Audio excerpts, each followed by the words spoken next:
Farmweek is a production of the Mississippi State University Extension Service.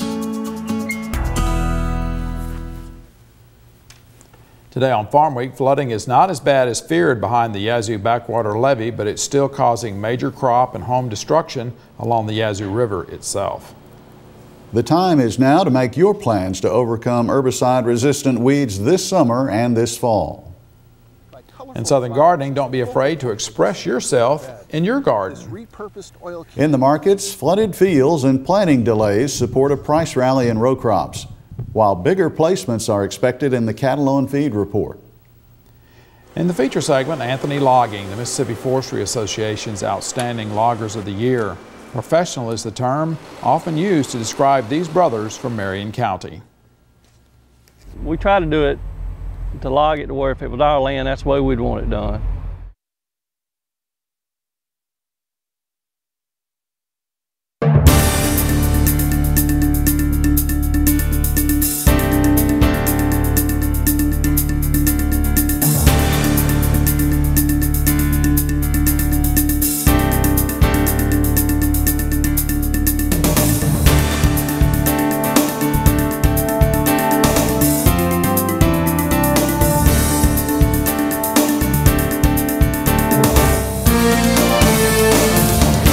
Good day, everyone. I'm Leighton Spann. And I'm Artis Ford. Welcome to Farm Week. The crest of the Mississippi River is slowly moving down western Mississippi. The good news is the crest predictions are being lowered.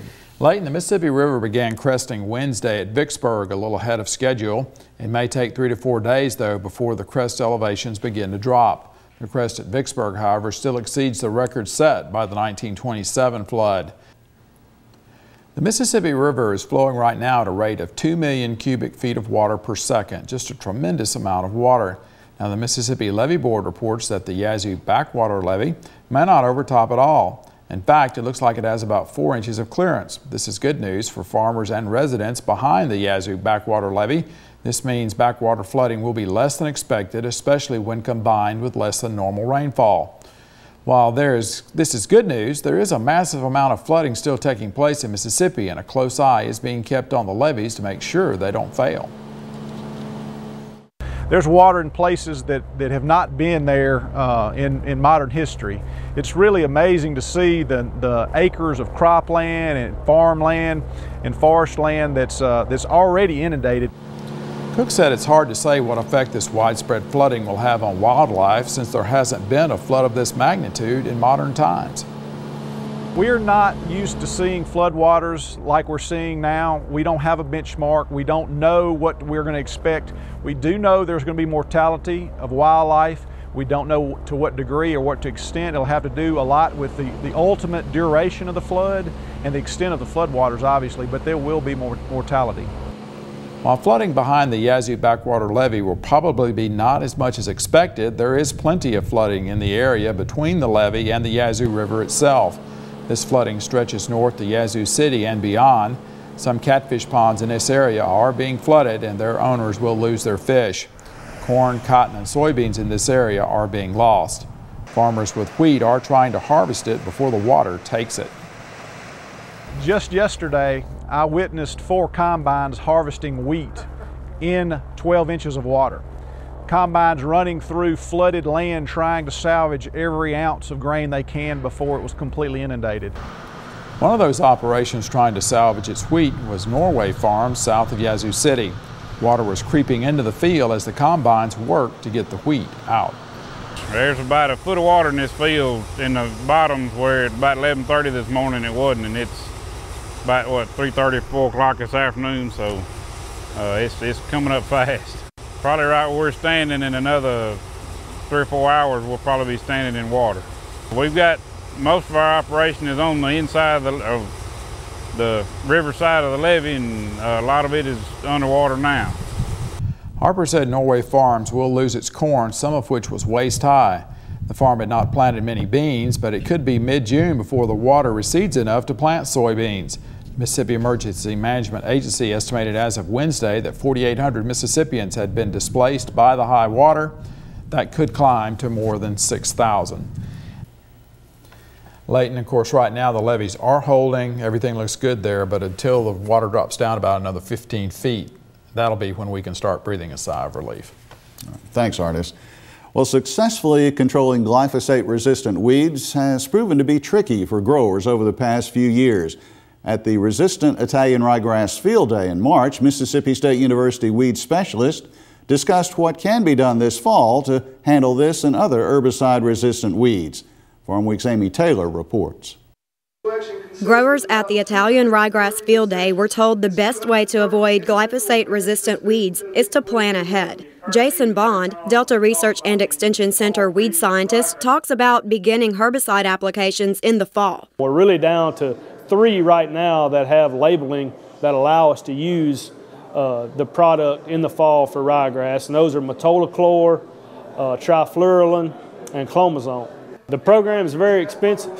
We haven't found anything where we can control it with one single herbicide application. It takes at least 2 applications, whether that be a fall treatment followed by a spring treatment or multiple treatments in the spring. The good news is we have seen where if we do approach complete control for a couple of consecutive years, then we can really reduce the population of it. Bond says maintaining weed control for a couple of years could lead to less dependency on fall residual herbicides in the future, which can lower application expenses. Tom Eubank, Delta R&E Center weed scientist, talks about controlling glyphosate-resistant horseweed. This really complicates things if we have glyphosate-resistant horseweed and ryegrass in the same field. When we put 2,4-D and clethodim together, we have seen antagonism with those products. So it's important that if you plan on putting 2,4-D or phenoxy type herbicide with your burn down, that you increase the rate of clethodim to the max rate to ensure that we get adequate control of the Italian ryegrass. Specialists say even though using residual herbicides in the fall is common with other crops, it is a rather new concept to apply on ryegrass. From Stoneville, Mississippi, I'm Amy Taylor reporting. We express our personalities in many ways, but what about in your landscape? In this week's Southern Gardening segment, Extension horticulturist Dr. Gary Bachman will show us how to use garden art as an extension of your personality.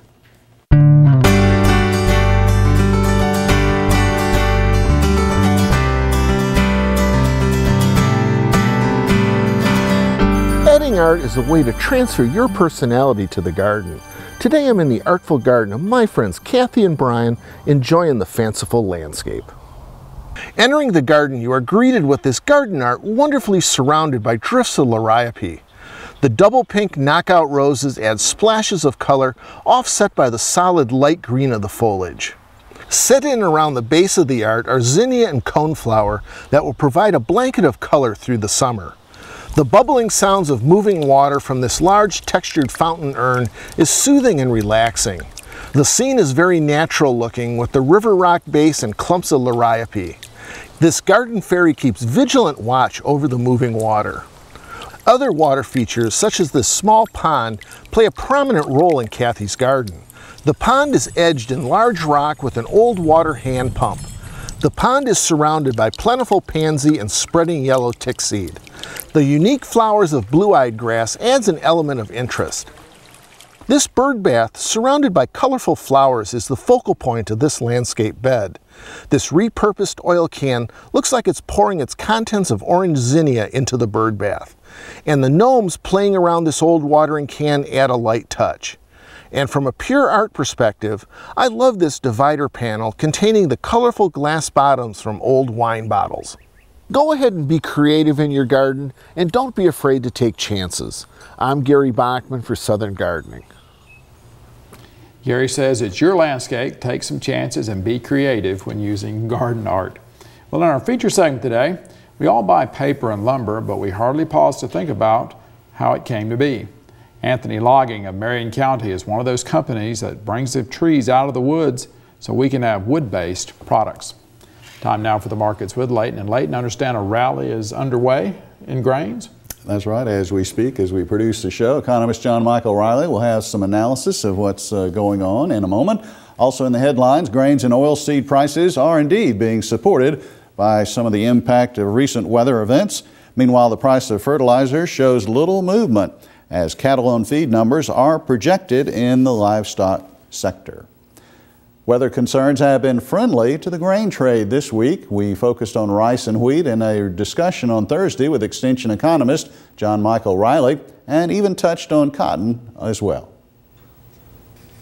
John Michael, let's begin with the rice market. Some strong price gains this week. What's providing this support? I think it all points back to the flooding that has been and is still occurring in the Mississippi, along the Delta region off the Mississippi River.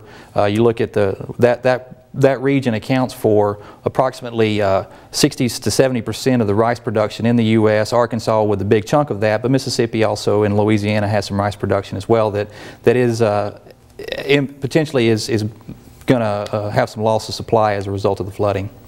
Because probably there's obviously crop there planted, but may have to be replanted or may not be able to be replanted. Right, you're looking at a crop that for the most part is in the process, has been planting and for the most part is wrapping up with planting. And although the crop does typically like to be underwater, it's not at this stage. The amount of water that's on these fields is going to have some detriment to the production of the rice crop. All right, changing gears here, winter wheat prices, they're soaring at the same time, seeing a rally. Let's talk a little bit about the factors at play there. Well, there is flooding occurring on some wheat fields in the state and the region. Those acres that are underwater are more than likely going to be lost because the wheat crop is at harvest stage right now in the state.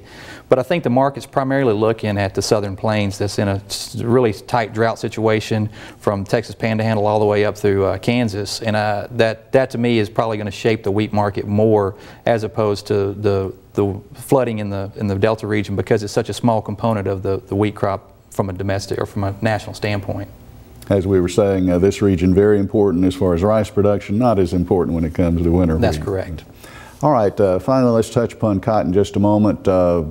I saw this morning export sales data was in, some cancellation as far as foreign sales going on. How's this market looking right now? I mean, it's at the point right now where there's still a really tight supply. Prices have supported that fundamental concept in the market, and what we're seeing now is where does this price point where people finally throw their hands in the air and say enough's enough. And I think that's going to be one of the clinchers for cotton is demand, and how that demand will hold up as these prices continue to stay at these very high levels. Whether you're planting late or replanting, fertilizer is certainly a key input cost. DTN is reporting this week that in some parts of the country, fertilizer prices are showing little movement. Meanwhile, analysts say continued weather delays could also affect supplies of fertilizer later in the season as farmers switch from anhydrous to other forms of nitrogen, especially up in the northern Corn Belt. Well, turning to trees, another crop, a new report from a USDA agency says that a decline in forest acres is underway. The Forest Service research says that southern forests are expected to decline by 23 million acres in the next 50 years. The report states that's an area about the size of South Carolina. The acreage reduction is expected to be the result of urbanization, the use of trees for bioenergy, weather patterns, and invasive species. A brief pause in the markets now for the trivia quiz, and here is the question for this week. What is the most widely planted species of cotton? Is the answer upland, or could it be Pima? You decide. We'll tell you which is right in a couple of minutes. We're going to pause now for a short break on Farm Week. Coming up, we'll look at the calendar and the second part of the markets. Leighton Spann updates us on the cattle on feed situation. He also reports there's been a break in feed prices. In the feature segment today, Mitch and Mike Anthony of Marion County. These loggers work efficiently and in an environmentally friendly manner.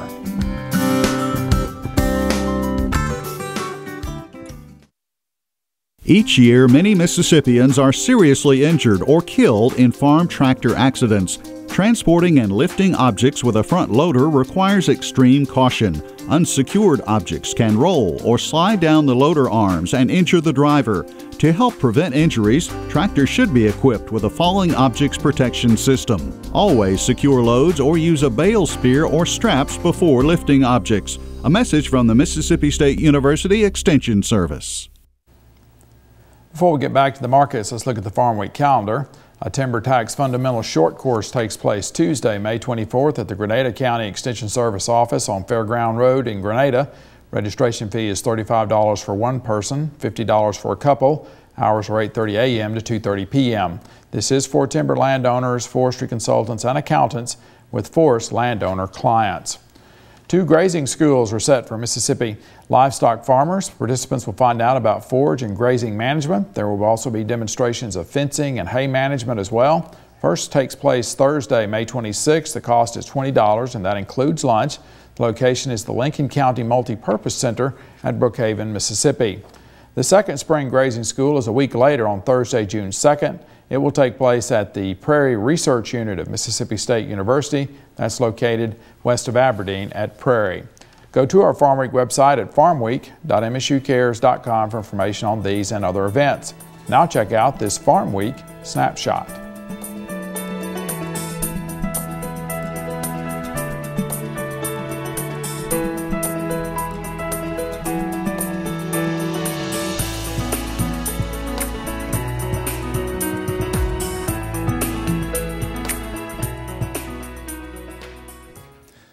We are producing this program about a day ahead of the Friday, May 20th cattle on feed update. Allendale Incorporated says that it expects the USDA to show bigger total on feed and placements against smaller marketings.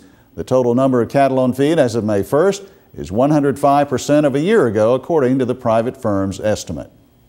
Well, there was a great break in feed prices up until midweek when the current rally that we discussed earlier in the segment began.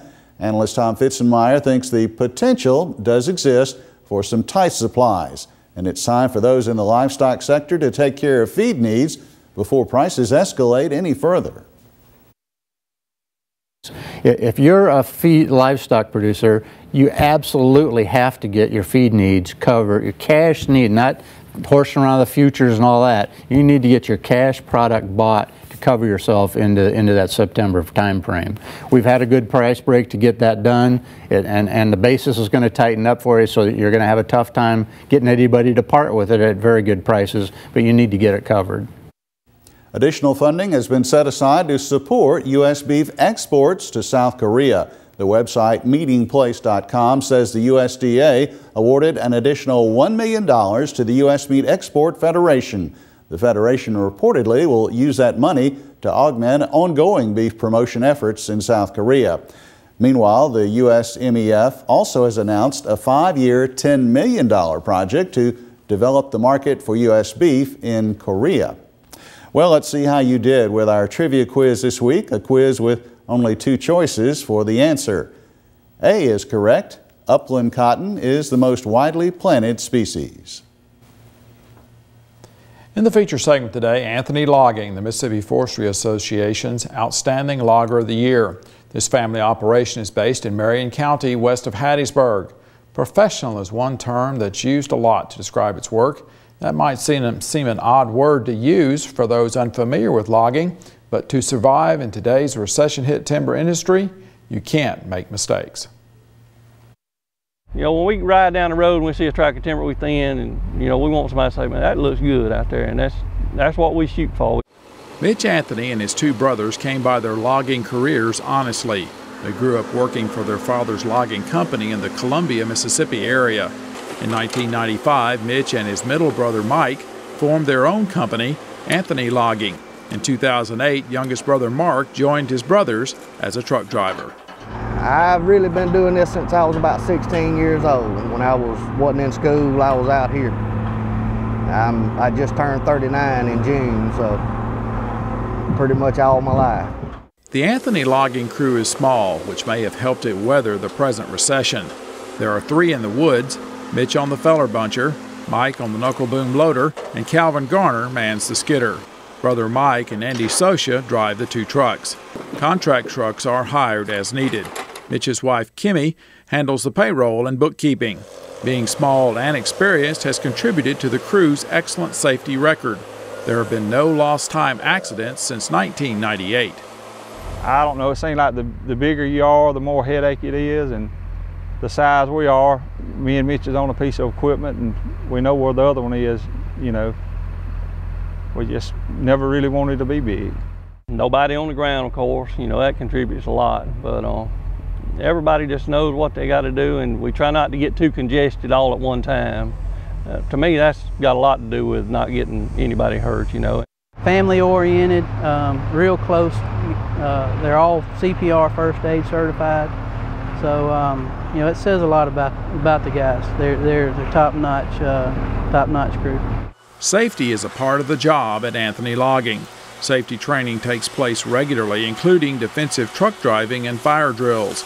Anthony Logging provides all safety equipment to its employees, including steel-toed boots. Seat belts are worn at all times on power equipment.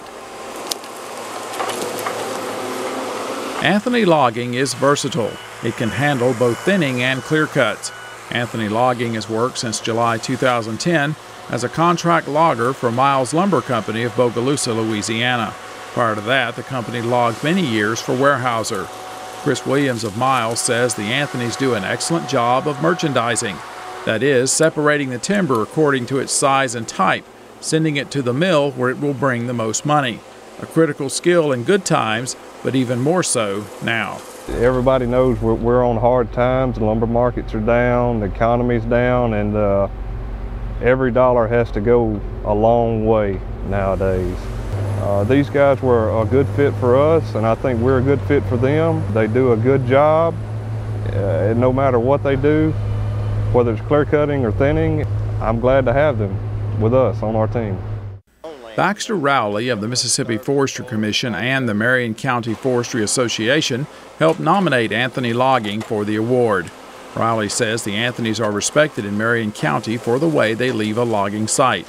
They follow the environmental guidelines of the Sustainable Forestry Initiative and best management practices. Tracks are always clean after they leave. They follow proper B&Ps, best management practices. They don't leave any trash on the sites. It's just a professional logging job. Pride is something that's a really good story. Their job had the feel, the look, the clean aesthetics. The harvesting job was just excellent. And that's a story that needs to be told in today's business environment with the public perception of forestry and logging. They put a real good positive story out. Jimmy Broughton is the president of the Marion County Forestry Association. He helped to nominate the Anthonys for the award. A veteran of the Mississippi timber industry, the Anthonys have cut for him in the past. It's easy to check, I call it kind of walk up a logging job or check a logging job. It's easy for me to go do theirs. Man, I know I'm not going to find anything going wrong. Mitch and Mike Anthony are also known as being men of their word, both on and off the job. They're stand-up people. They, whatever they say they will do, they will do. Logging companies don't often get the same respect traditional brick and mortar businesses do, but it's not for lack of capital investment. Logging companies also have to meet the same obligations other businesses do. It's not hard to get $1 million worth of equipment and 3 or 4 pieces on your logging job. Most of the loggers out here have over $1 million invested in their business. They've got liability insurance, they've got workers' comp, they've got, they've got accountants, they've got bookkeepers, they've got the whole 9 yards. I mean, it's the same business as a sidewalk business in the middle of town, only it's just out in the woods. The Anthonys are known for being active in their community. They participate in the Log a Load for Kids program and the Marion County Forestry Association. As you can imagine, family ties are strong. Mitch and his wife Kimmy have one daughter, Alex, while Mike and his wife Jonna have a son, Evan. I asked Mitch what it was like having a brother as a business partner. I think we're gonna make it all right, I think. At the end of the day, the mission statement of Anthony Logging could be summed up in a few words. We try to do it, to log it to where if it was our land, that's the way we'd want it done. And you can watch this story about the Anthonys again on our Farmweek website. That's farmweek.msucares.com. We'll have links to also get you in touch with the Mississippi Forestry Association, Mississippi Forestry Commission, and the Mississippi State University Extension Service. All can give you good forestry information and give you some advice about choosing a logger for your land. And Leighton, one of the things that we might mention is the fact that Marion County is, I guess for the first time ever, they actually, the Tree Farm of the Year, Russ and Barbara Ford, who we had on last week, and the Anthonys They're all from the same county, and I don't believe that's ever happened before. No, it is a first. And very dedicated group there in that CFA. Yes, I believe, and they were the first county forestry association, I believe. Now, sure as I say that, it won't be the case, but they were one of the first, if not the first, county forestry associations in the state. So they work hard on forestry there. One thing I will mention, though, you mentioned earlier in the markets about the fact that in 50 years we could see the loss of timber the size of South Carolina. Yeah. That wood fiber is going to have to come from somewhere. We're going to have to do a better job of growing or something, but that's almost a little scary to think that we're going to lose that much acreage of trees, of timber here in the United States. Well, we are at the end of Farm Week for this week. On our show next week, it used to be that the range wars out west were all about cattle versus sheep. That's changed here in Mississippi. It could be cattle versus trees. In our feature segment, you'll meet one Richton man who says at this stage in his life, stocker cattle make him more money than trees. And in Southern Gardening on Anderson Pond, see how the Andersons have used native plants to create a water-centered landscape. And if you'd like further information on Farm Week story, you can write us. That's Farm Week Box 9625, Mississippi State, Mississippi 39762. If you've got a story suggestion for us, you can call us 662-325-2262. You can also contact us through your county extension service office of the Mississippi State University Extension Service. For the rest of the Farm Week crew, I'm Artis Ford. And I'm Leighton Spann. Thanks so much for watching. We'll see you next week.